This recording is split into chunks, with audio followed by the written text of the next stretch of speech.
Um, dois, três e... Não, ao mesmo tempo. Ah, tá. Um, dois... Então, pessoal, hoje eu vou trazer um tema aqui para vocês muito relevante, que a gente vai falar o que se espera da liderança em 2022. É um tema que tá em todas as empresas. O que precisa fazer uma liderança no cenário atual?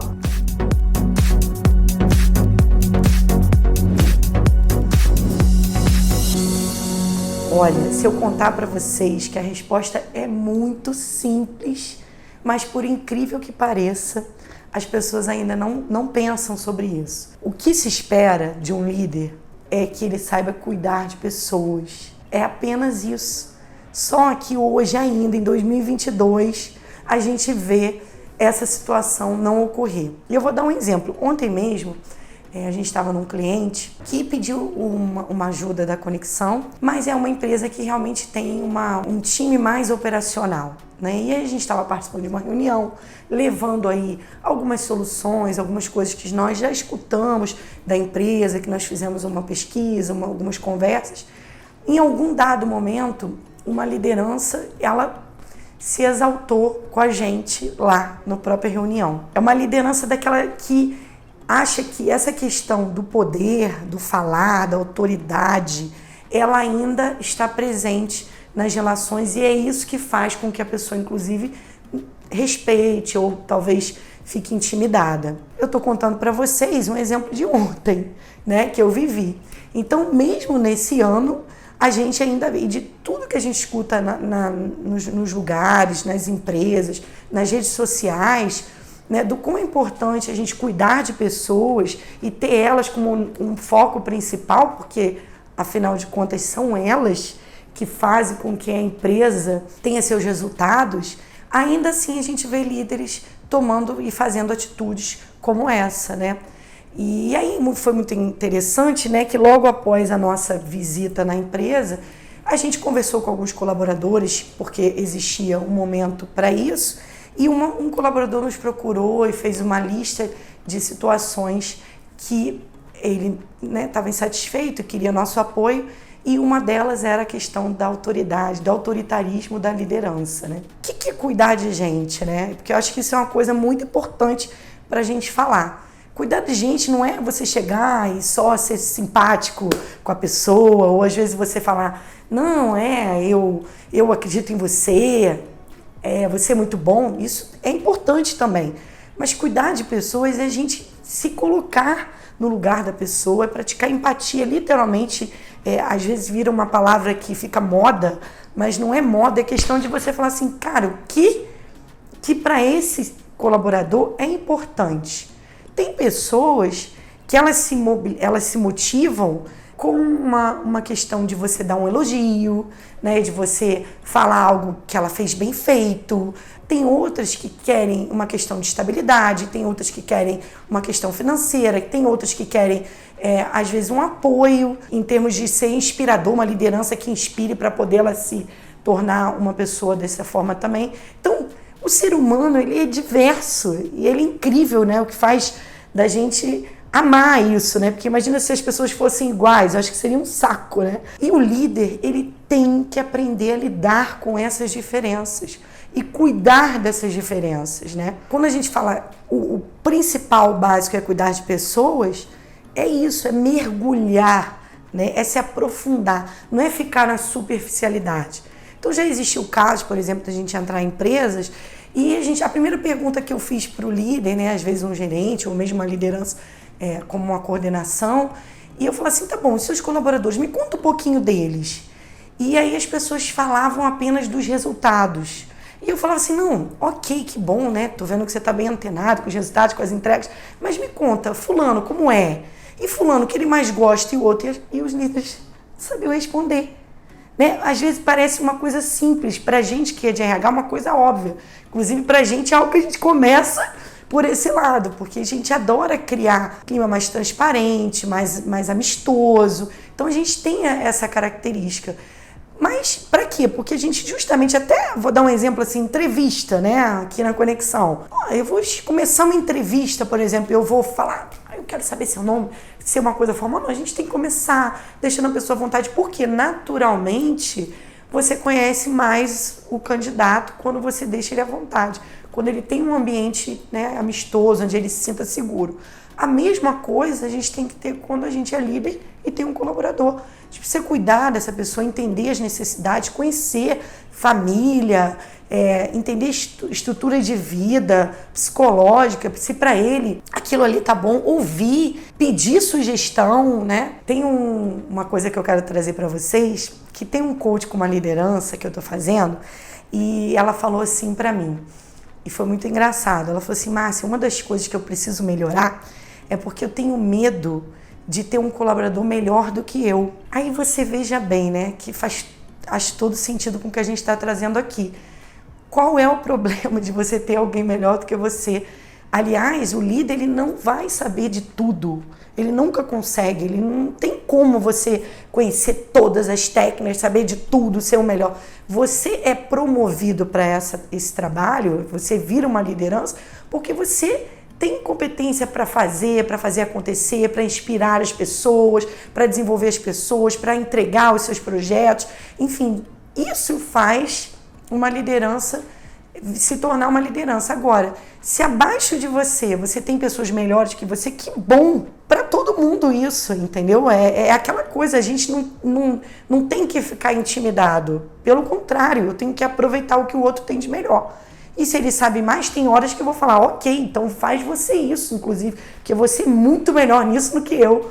Não tem problema o líder falar das suas fragilidades. Isso foi uma coisa que no passado, né, as pessoas tinham muito medo, mas é um passado recente, tá? Não é um passado, não. Tem muita gente hoje que eu ainda escuto as pessoas com medo de dizer: cara, eu não sei fazer isso, eu tenho receio de falar isso com a minha liderança ou com a minha diretoria, né? A pessoa é um líder, mas é uma gerência. E eu falo: gente, ok, vamos lá, conta o que você não sabe, ou procura um curso, ou procura uma especialização, ou pede ajuda, né? Isso não tem problema nenhum. Cuidar de pessoas requer vontade, mas vontade mesmo, aquela entrega, né? E isso dá trabalho, inclusive.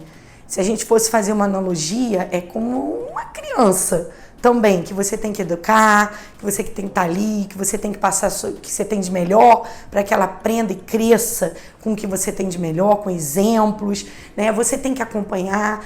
Muitas vezes você tem que deixar cair um pouquinho, mas aquele risco calculado, né? Esses dias mesmo uma colaboradora aqui da Conexão cometeu um erro e aí ela me falou de uma forma assim: eu errei. Eu falei: cara, só erra quem trabalha, certo?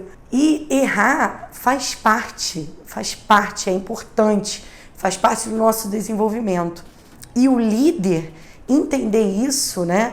E inclusive respeitar o tempo de cada um, é muito importante. É realmente assim, mergulhar. E às vezes a pessoa fala: mas gente, Márcia, eu tenho um time de 30 pessoas, né? Como é que eu vou dar conta de falar com 30 pessoas, de fazer isso com 30 pessoas?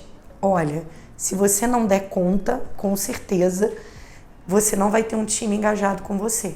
Tem que dar conta, isso tem que fazer parte da sua estratégia de trabalho. Você tem que dividir essa semana com momentos onde você vai cuidar do seu time, vai acompanhar, vai olhar, vai conversar. Inclusive, criar momentos assim descontraídos, né? Que isso é importante. Criar esse roteiro semanal do tempo que você tem que olhar resultados, acompanhar o time e realmente cuidar desse time é muito importante. E às vezes, o que acontece? Às vezes a sua própria empresa, ela faz ações incríveis, né? Às vezes tem empresas que têm um RH atuante, que dão treinamento para a liderança, que fazem ações que estão ali realmente com foco em desenvolver a liderança. E o que eu vejo muito acontecer é que às vezes essa liderança não desdobra. Então, muitas vezes também, nesses trabalhos de coach que eu faço, eu pergunto para o líder: e o que você está fazendo com o seu time para poder, inclusive, desenvolver, acompanhar, criar estratégias? E aí ela: mas eu não sei, eu não sou muito boa nisso, em procurar, dar treinamento. Mas eu falei: você não recebe esse treinamento? Então, Você pega esse conhecimento e, lógico, transforma ele, pode ser otimizado, pode ser com a tua linguagem, mas o conhecimento está ali. Desdobra e aproveita o que você vem aprendendo e adquirindo para fazer com o seu time. Inclusive, elege alguém do time de vez em quando para fazer isso também. Incentiva que ele que conduza a reunião, né? Isso é uma coisa fantástica. Aí faz um rodízio. Então, isso tudo você vai criando com o seu time um momento de desenvolvimento e fazendo a diferença para a vida dele. Eu posso contar para vocês que eu tenho uma experiência aí de mais de 20 anos no mundo corporativo, liderei times e muitas vezes até times grandes, e realmente assim, até hoje eu recebo às vezes uma mensagem no Instagram ou no Facebook, ou uma mensagem no WhatsApp, falando quanto alguma coisa que eu fiz com aquela pessoa em algum momento fez a diferença na vida dela e no crescimento pessoal e profissional. É isso, a gente tem que entender que liderar é uma arte, né? E que a gente precisa cuidar e fazer a diferença também na vida das pessoas. E isso vai marcar as pessoas, entendeu? A gente vai marcar a trajetória das pessoas. Em algum momento que elas estiverem lá em cima, elas vão falar, caramba, eu tô aqui porque eu tive um líder tal, porque ele me fez isso, ele fez isso comigo. Isso me inspirou a chegar, a ser melhor. O mais importante hoje é se dedicar a esse tempo, a cuidar desse time, tá? Que seja que seja 30, 40, não importa a quantidade, o que importa é a qualidade. Eu até costumo falar muito isso, né? Eu tenho 2 filhos e sempre fui uma mãe que trabalhei muito fora, com uma rotina bem pesada, mas eu sempre cuidei de estar com eles na qualidade do tempo com eles, né? O tempo que eu estava ali presente com eles fazia toda a diferença. Era aquela coisa assim que eu estava entregue. Então, às vezes, eu ficava realmente a semana toda sem estar ali, mas quando eu estava, fazia diferença. A mesma metodologia que eu uso com os meus filhos, eu faço com a minha equipe e sempre fiz. E aconselho vocês a fazerem, porque faz muita diferença. Essa entrega, essa paixão, ouvir o outro mesmo, mas é ouvir mesmo. Sabe? É olhar no olho, é se arrepiar, é sentir as coisas. Então, é isso que faz a diferença no desenvolvimento de uma liderança. Espero que vocês tenham gostado dessa conversa. Eu falo muito sobre liderança no meu LinkedIn, então se vocês quiserem me acompanhar lá, vai ser um prazer trocar com vocês também por lá. Além disso, se inscreve aqui no canal da Conexão, no YouTube, para vocês terem sempre aí os nossos